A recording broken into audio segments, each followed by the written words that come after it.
Be joyful in this ever-evolving, ever-changing, ever-expanding life that you are about. If you want something and you look right now and you don't see it, and you talk more about what you're not seeing than about what's coming, you just slow everything way, way, way down, and then you get a distorted view of how all of this works. So, as you sift and sort through wanted and unwanted, through things you prefer and things you don't prefer, you come to all kinds of conclusions. Some of them you speak right out loud, and some of them you don't talk about yet because they're so subtle you're not ready to put words to it.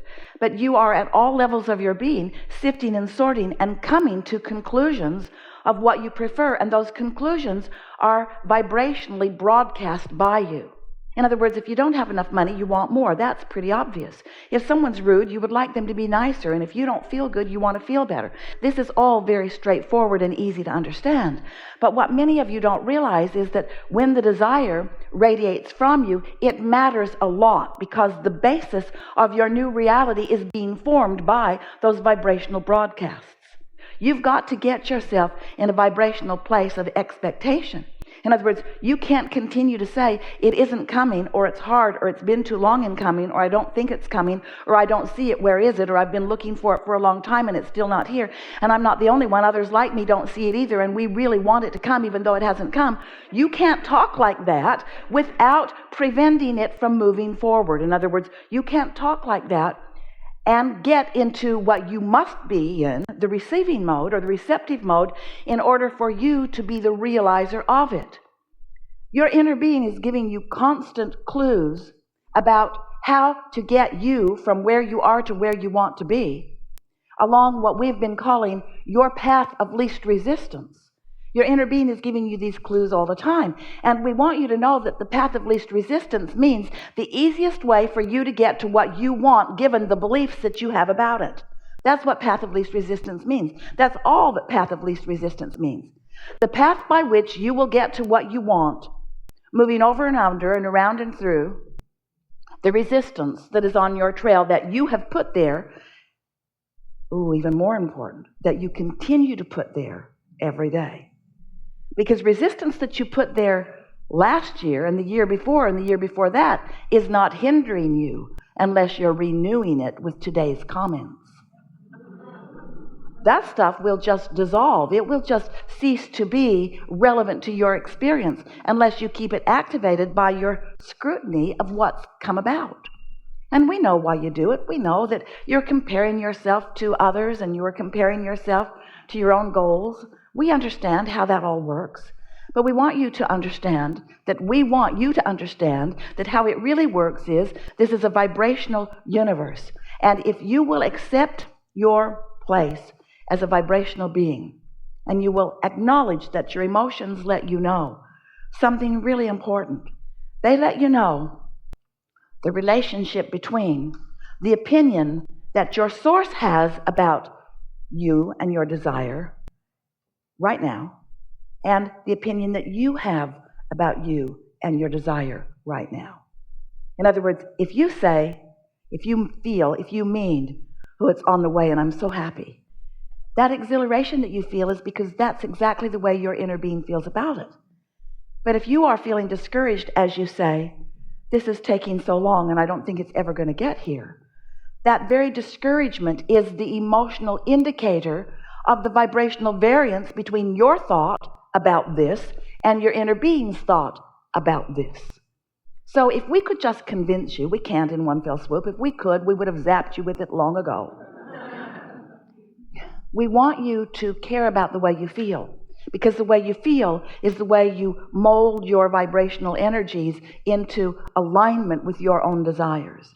And when you're in alignment with your desires are manifesting. The trail is lighting up. You can see your way along the way. For a long time, Jerry talked about a book called Turning Thoughts to Things, because he was aware that thoughts do turn to things. And he was also aware that different people with different attitudes were allowing different thoughts to turn to different things. In other words, he was making the association. He was understanding it. And so we want you to understand that as life causes you to sift and sort and know what you want, there is a vibrational reality that exists. We've been saying to you, it's in your vortex. We wanted to give it a place. We wanted to make you feel a more consistent reality about it, even though you can't see it. You can feel it, however. So your desire is in your vortex, and law of attraction is responding to your desire. Because once anything is set into motion, law of attraction gathers the cooperative components.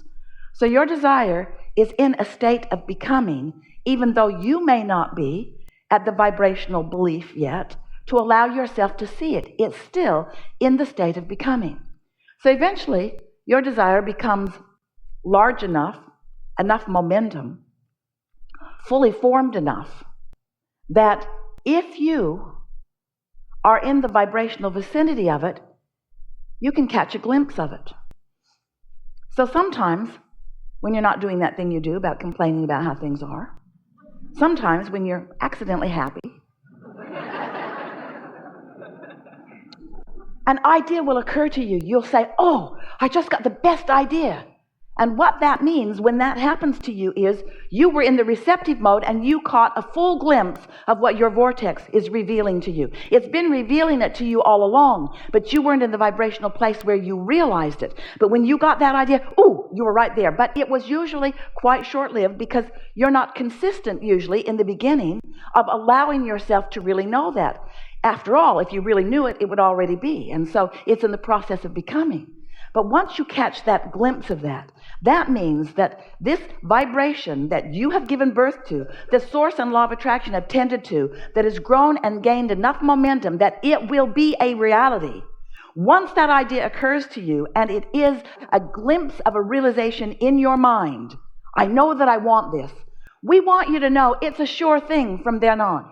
It's a sure thing because once it's come to that, it will gradually and steadily move to the full manifested version of it. And that's the sweet spot that you all came to live in.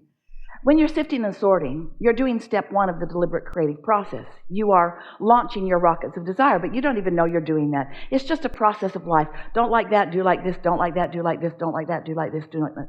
And so you're launching these rockets. Step one is happening without you even needing to be aware that step one even exists.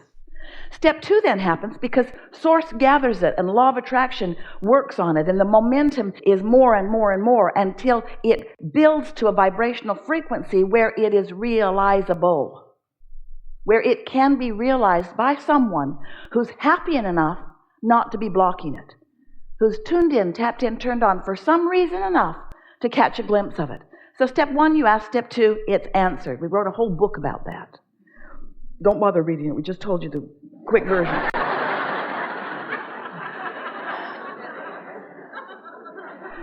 So now, step three is what you're about. And step three is you've got to find a way to be more often in the receiving mode. You were there for a moment. That's why you know you want this. But you usually don't stay there because you are so physical. You are so wanting to see it and wanting to hear it, not quite yet understanding that it is a work in progress and that if you don't squelch it, it will continue to grow. And that's really what we're wanting to talk about. It's what we always want to talk about. We want you to be the realizer of the desires and the dreams that you have set forth, because that's why you came.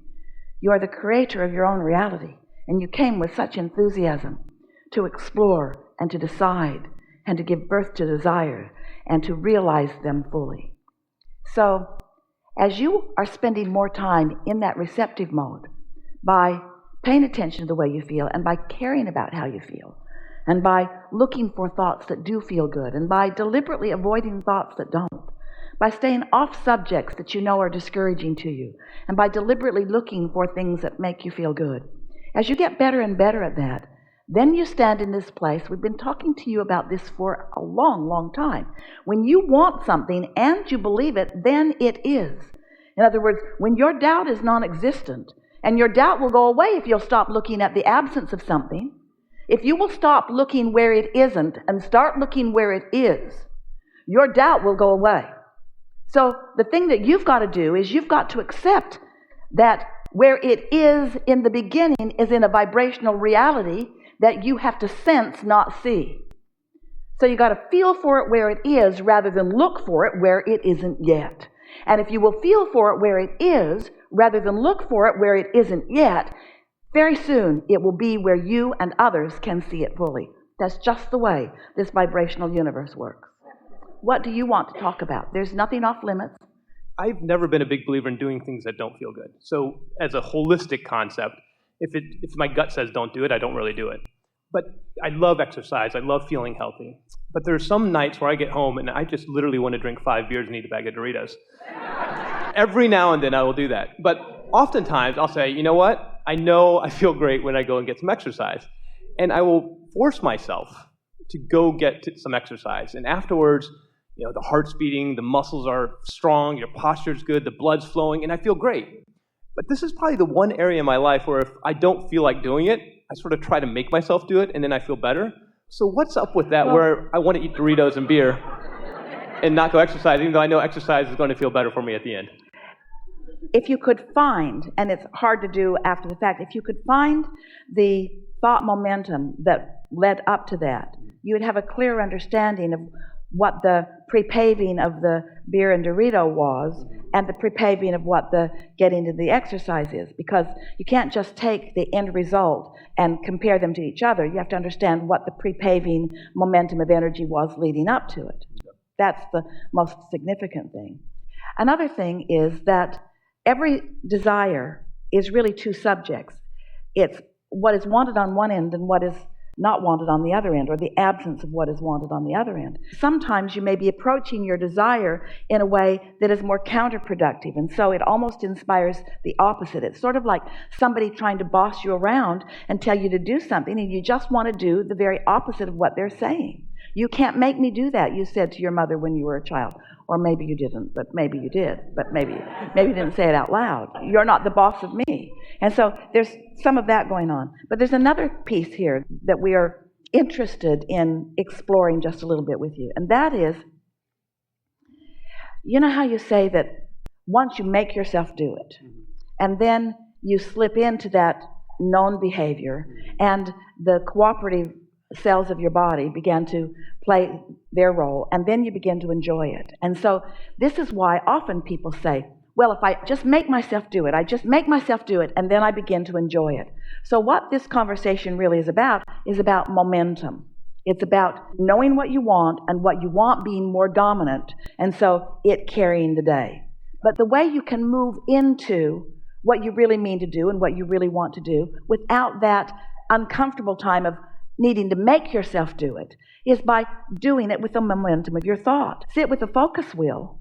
A focus wheel, you know about it? Just take a page and draw a circle in the center and draw some circles around the outer edge. And in the center, make a statement of something that really means something. I love my good feeling body, or I love the vitality of my body. And then just make some statements. I love how my body responds, and I love that feeling of euphoria that I get, and I love the way the energy flows through my body, and I so adore that feeling of my heart pumping, and I like that feeling of posture and vitality and invincibility. And just write your way around here before you even get into your running clothes or whatever they are. Do that, and then see what happens. Do some momentum before the action. Let the thought be the momentum factor, and then you won't have that having to make yourself do something that you don't want to do. And we are really proponents of never doing anything that you don't feel like doing, because there is counter production that happens during that time you're making yourself do it. You would be better off not doing it during that time. And you say, but it led me to something that was really good. And we say, yeah, and it was almost as good as if you hadn't had to go through that time, but it isn't as good. Even when you get to the good stuff isn't as good as the good stuff would have been because you had to go through the bad stuff.